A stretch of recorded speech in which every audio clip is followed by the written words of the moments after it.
اعوذ باللہ من الشیطان الرجیم بسم اللہ الرحمن الرحیم السلام علیکم ورحمۃ اللہ وبرکاتہ اللہم صلی علی محمد وآل محمد وعجل فرجہم۔ ناظرین، جیسا کہ آپ کو معلوم ہے کہ امام بخاری کے حوالے سے ہماری گفتگو جاری ہے، جو دراصل یہ موضوع جو ہم نے اٹھایا ہے وہ صحیح بخاری کی حقیقت آپ کے سامنے لانی ہے، لیکن صحیح بخاری کو سامنے لانے سے پہلے ہم خود امام بخاری کے بارے میں بیان کر رہے ہیں، اور اس کے جو ہے وہ کئی قسطیں ہو چکی ہیں، آپ مشاہدہ کر چکے ہیں۔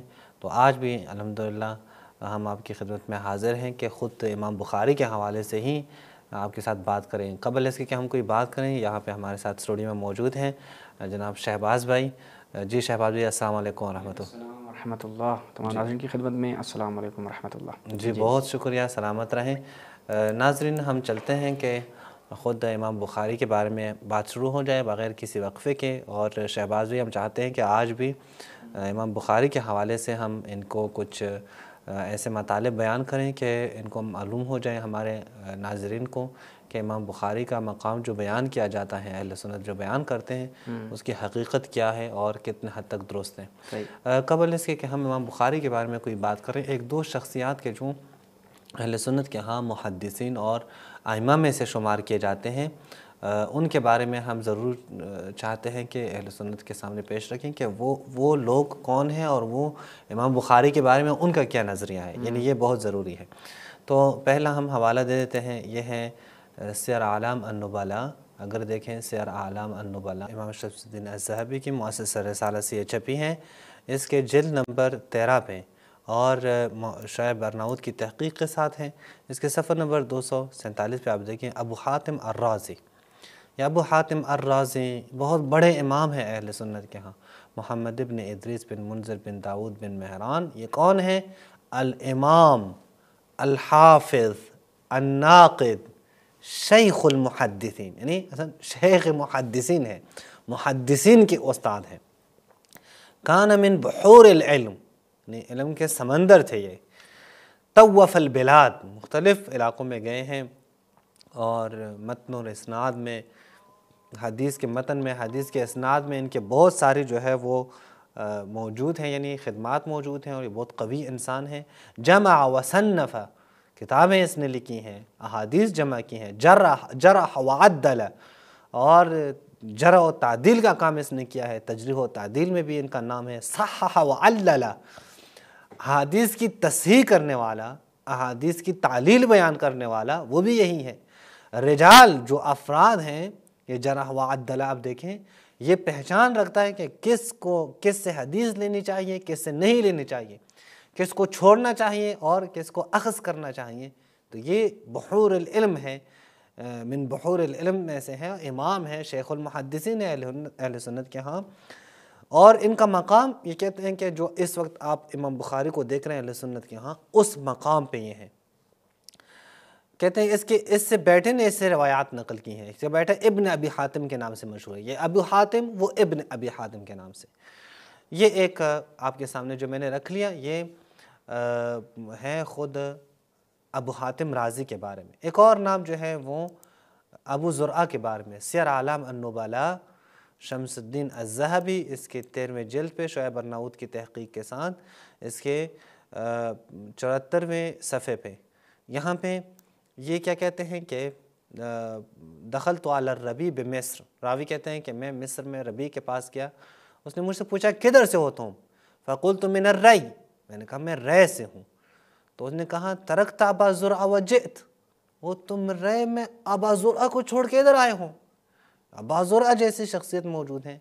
مثلا اگر میں اس کے آپ کو ایک مثال دوں، وہ یہ کہ اہل سنت اگر ایک ایسی جگہ کہ جہاں پہ علم اور فن سب کچھ موجود ہوں، علماء موجود ہوں، محدثین موجود ہوں، وہ چھوڑ کر کسی اور شہر میں چلے جائیں تو کیا کہیں گے؟ مثلا میں اس کی مثال آپ کو دے دوں، جو کراچی میں بنوریا ٹاؤن ہے، یا دیگر جو جامع بنوریا ہے، یا دیگر جامعۃ الرشید ہیں، تو اتنے بڑے بڑے مدرسے وہاں پہ موجود ہیں، اور وہاں سے ایک بندہ اٹھ کر حیدرآباد چلا جائے، سکھر چلا جائے علم حاصل کرنے کے لیے، تو لوگ کیا کہیں گے؟ تم کراچی سے اٹھ کے ادھر آئے ہو؟ کراچی میں جامعۃ الرشید موجود ہیں، اور جامع بنوریا موجود ہیں، وہ فلاں فلاں مدارس موجود ہیں، وہاں جا کے تم جو ہے وہ علم حاصل کر لیتے اور مدرسے کے درس وہاں پہ لے لیتے، یہاں کیوں آئے ہو؟ تو سیم یہاں کیا کہہ رہے ہیں کہ تم رے سے اٹھ کر مصر آئے ہو، رے میں تو ابو زرع موجود ہیں، ابو زرع جیسی شخصیت۔ ان ابا زرع آیتن، ابا زرع آیت ہے، نشانی ہے۔ اللہ جب چاہتا ہے کہ کسی انسان کو آیت قرار دے، ابانہ من شکلہ، تو پھر ابا زرع جیسی شخصیت کو یعنی اس طرح کی شکل میں لے کے آتے ہیں، حتی لا یکون لہ ثان۔ یہ دوسری جگہ پہ آپ دیکھیں کہ ابا زرع وہ ابو حاتم کے بارے میں ہے یا ابا زرع کے بارے میں ہے۔ احمد بن حنبل ابو زرع کے لیے دعا کیا کرتے تھے، امام احمد بن حنبل۔ پھر کہتے ہیں کہ ابو الواحد بن غیاث کہتے ہیں ما رأى ابو زرع مثل نفسه، ابو زرع جیسی شخصیت ابو زرع نے نہیں دیکھی، اپنے زمانے میں بے مثال شخصیت تھی۔ یا اسی طرح محمد بن یحییٰ کہتے ہیں لا یزال المسلمین بخیر، مسلمان اس وقت تک خیریت سے ہوں گے، خیر و برکت کے ساتھ ہوں گے، ما ابقى اللہ لهم مثل ابی زرع، جب اللہ ان مسلمانوں میں ابو زرع جیسی شخصیت کو وہ باقی رکھیں، ابو زرع جیسی شخصیات ان میں موجود ہوں تو مسلمان خیر و برکت کے ساتھ رہیں گے۔ وَمَا كَانَ اللَّهُ لِيَتْرُكَ الْأَرْضِ إِلَّا وَفِيهَا مِثْلُ أَبِي زُرْعَ يُعَلِّمُ النَّاسَ مَا جَهِلُوا، یہ معلم الناس ہے ابو زرع۔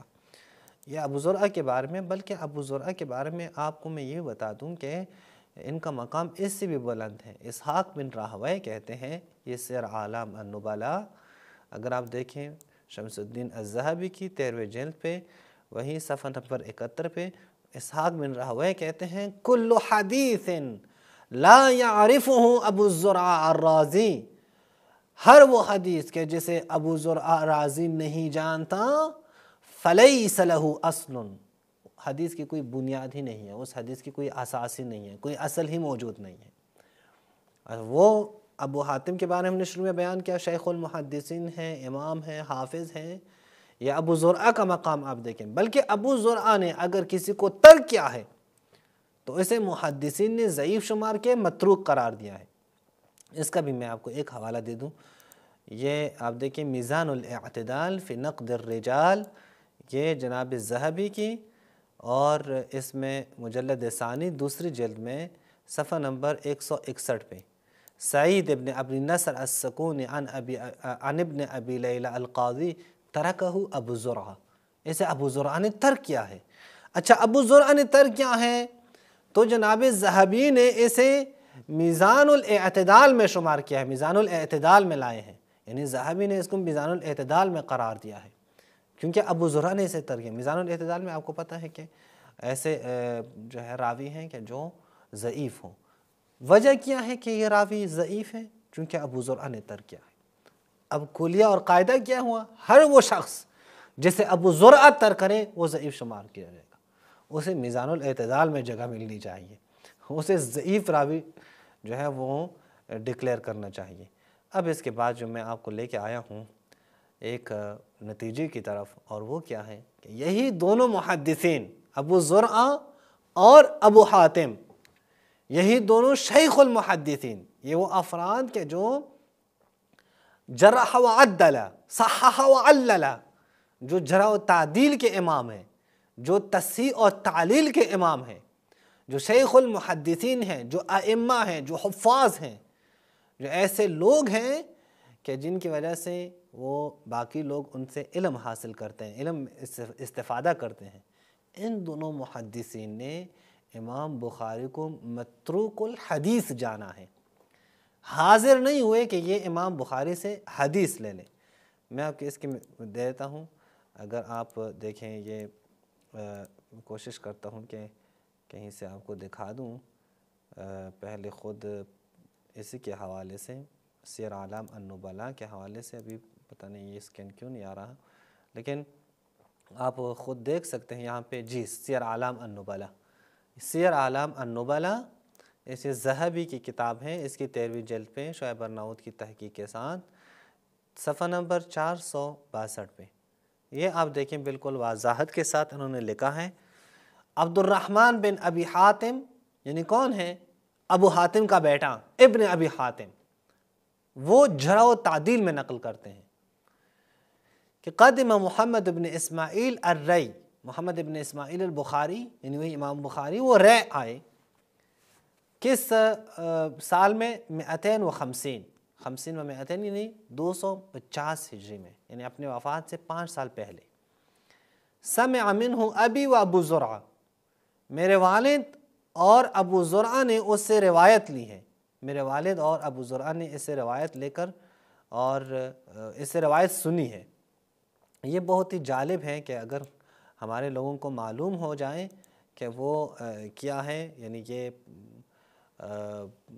پورے تحقیق کے ساتھ ان کو پتہ چلے کہ ان محدثین نے امام بخاری سے جب حدیث سنی ہے، سامع منہ یعنی امام بخاری سے حدیث سنی، ابھی میرے والد کون؟ یعنی ابو حاتم جو شیخ المحدثین ہیں، جو امام اور حافظ ہیں، وہ ابو زرعہ اور ابو زرعہ نے، یعنی یہ دو افراد انہوں نے حدیث لی ہے۔ وَتَرَكَ حَدِيثَهُ، لیکن ان کے حدیث کو ترک کیا ہے، اسے متروک الحدیث جانا ہے۔ جب ان دونوں کو محمد ابن یحییٰ الذہلی نے لکھا کہ جناب بخاری وہ لفظ بالقرآن مخلوق، اس کے مخلوق ہونے کے قائل ہیں، تو ان دونوں نے امام بخاری سے احادیث لینا چھوڑ دی۔ امام بخاری سے اب یہاں پہ جان چھڑانے کے لیے کیا کہتے ہیں؟ نہیں، اس وجہ سے چھوڑیا، یہ جو عقیدہ ہے نا، اس عقیدے کی وجہ سے چھوڑیا۔ او بھائی، یہ جرح ہے، جس وجہ سے بھی ہوں، انہوں نے لائق نہیں سمجھا کہ ایسے احادیث لی جائیں۔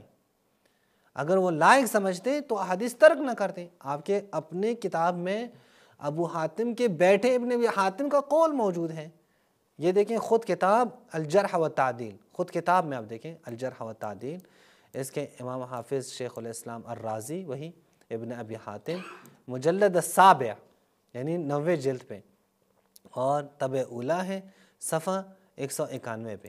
یہ بالکل وہی بات جو ہم نے سیر اعلام سے دیکھا یہاں پہ موجود ہے کہ اسماعیل بخاری یہ کون ہے؟ فلان و فلان۔ اس پہ کہتے ہیں کہ سمع منہ ابی و ابو زرعہ ثم ترک حدیثہ، پھر اس نے ان کی احادیث ترک کر دی، دونوں نے، ابو زرعہ نے بھی اور ابو حاتم نے بھی۔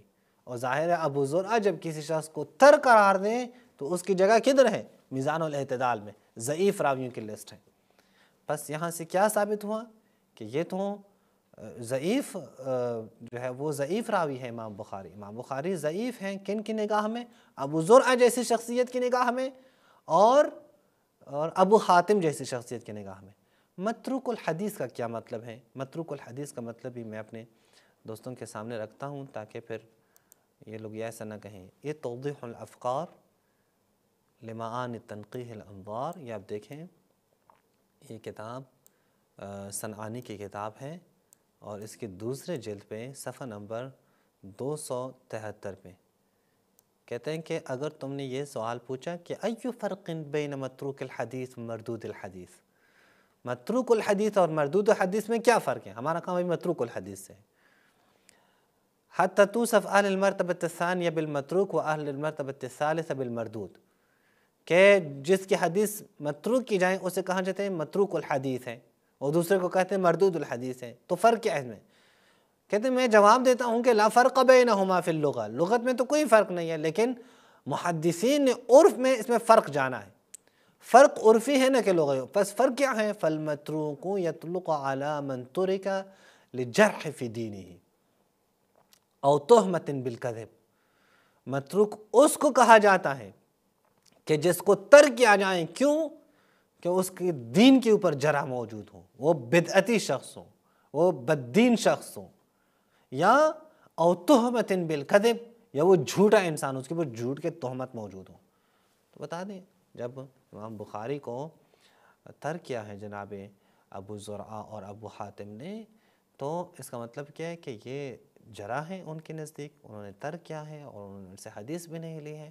بس امام بخاری اہل سنت کے ہاں جو امیر المؤمنین فی الحدیث شمار کیے جاتے ہیں، وہ ایک متروک الحدیث راوی ہیں، وہ ایک ضعیف راوی ہیں۔ اور متروک الحدیث کیوں ہے؟ یا اس کے دین کے اوپر جرح ہے یا اس پر جھوٹ کی تہمت موجود ہے۔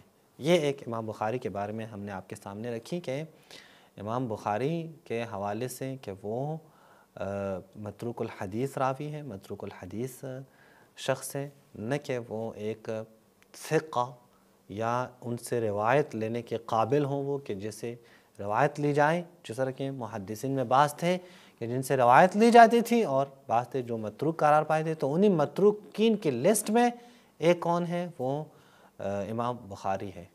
یہیں تک کافی ہے، انشاءاللہ نیکسٹ اس میں ہم آپ کے سامنے بیان کریں کہ امام بخاری کے حوالے سے دیگر جو انشاءاللہ موضوع ہوں گے وہ انشاءاللہ بیان کریں گے۔ وآخر دعوانا الحمدللہ رب العالمین۔